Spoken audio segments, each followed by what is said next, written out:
Gaurav Sawant, India Today's managing editor, who's now reporting from Israel right on the ground. He's in Tel Aviv presently, and of course will be getting us all the reactions. Gaurav, over to you. What is the situation like? Because Netanyahu has very categorically said that they are going to ensure that the Hamas rule ends, that they will not have these terror attacks ever again on Israeli soil, and the heartbreaking images for all of us to see. What are you picking up on the ground, the emotions and the feelings among the civilians, but also how prepared and the mobilization of troops and resources, even from the army reserves that you hear about?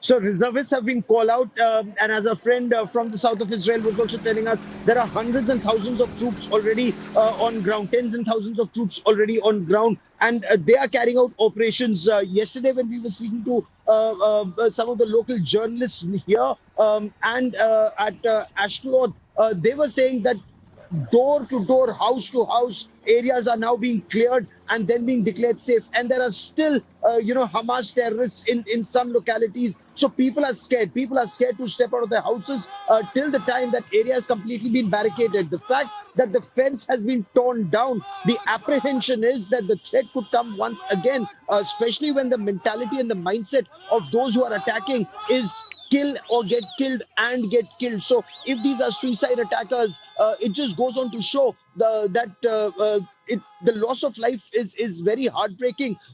This side where, as our friend was telling us, women, children, the elderly, they've been massacred, and in a large number, they've also been abducted. Will that hold back Israel's response? Because that is the big apprehension.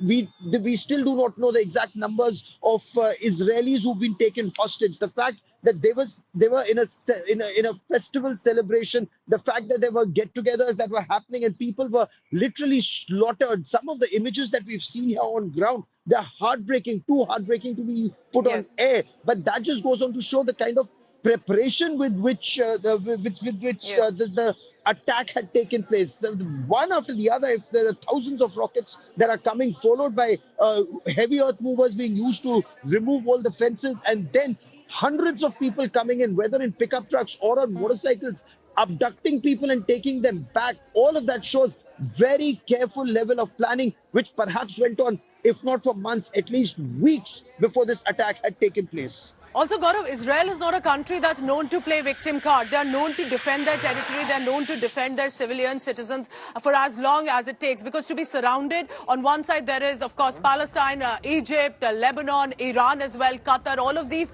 countries are also, there is speculation that they have supported Palestine and specifically the Hamas terror groups to be invading into the Israel territory. What do you hear now in the manner in which it's getting a response from other nations? Because that is what is going to be, people are going to follow. On the ground, of course, there is a mobilization of troops. Israel has a very strong military, a very strong defense group.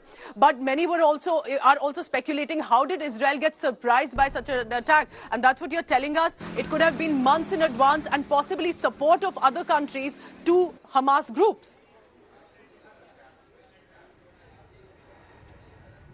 In Israel, Iran is being very openly blamed. They're very clearly saying this couldn't have happened without the express, not just financial support, but also logistical support, weapons systems, training, all of that happening. And people here openly blame Iran for it. There are some intelligence inputs that seem to talk about how there were some meetings that were held in Lebanon. There was some training that was held for some of these fighters, the Hamas terrorists. Some training was held. How did all of that happen? How did Israel's intelligence apparatus not get to know that if 5,000 rockets or more rockets and the rocket attacks continue to happen, if all of that was happening, if all of this would have taken careful planning for months, why is it that Israel's intelligence was caught completely off guard? And worse, after the intelligence being caught off guard, their operations were found so wanting. When you hear the accounts of either the survivors or, what the buzz on ground is very clearly, when people were under attack, they expected their army to be there anytime. And the mobilization took time. At least that's the information that is coming out, that People were massacred, people were abducted, people were taken across. And it's only now that the army has been able to come in large number. Reservists have been called in. The bigger question, Pooja, while heavy bombs are being used right now to take out the Hamas leadership, and there is collateral damage. That's the information that's also coming from across the Gaza Strip. Will there be a ground operation? And that is a nightmare, because if there is a ground operation, how long will that ground operation continue? Will there be a lot of collateral damage? Will there be more loss of life? Will they be able to rescue the hostages? Where are the hostages? There are multiple questions that the leadership here is grappling with at this point of time before they decide on the next course of action, because 700 plus dead, the official figure, and unknown number of hostages. It just goes on to show that this country has had its worst ever terror attack. And it's as far as Israel says, they say, the people we've been speaking to since yesterday, they say it's worse than your 26/11 for Israel. It's worse than 9/11. This is Israel's 26/11 and 9/11 moment put together, and the country is still coming to terms with it.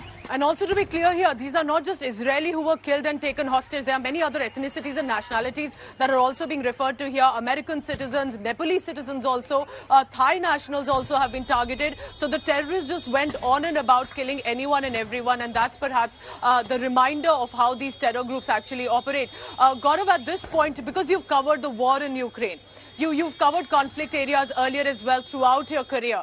How do you see this situation unfolding in Israel with regard to Palestine, with regard to the Arab world or the global order? Because it does look like that the situation and the condition is going to escalate here on.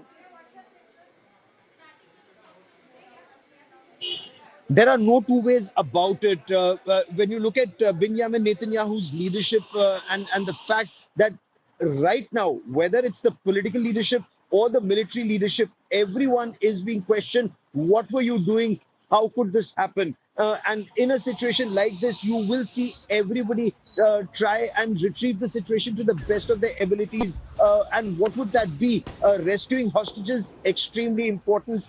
Decimating the threat posed by the Hamas terrorists. Now, how do you decimate a threat and how do you tell civilians to move back, as Benjamin Netanyahu's government has been telling the leadership, the people in the West Bank to move back, in the Gaza Strip to move back? How do you tell people to move back in an area where they're already so cramped up? So many questions that are being asked in terms of how will operations be undertaken from this point on. The aerial bombing is happening, the precision strikes are happening.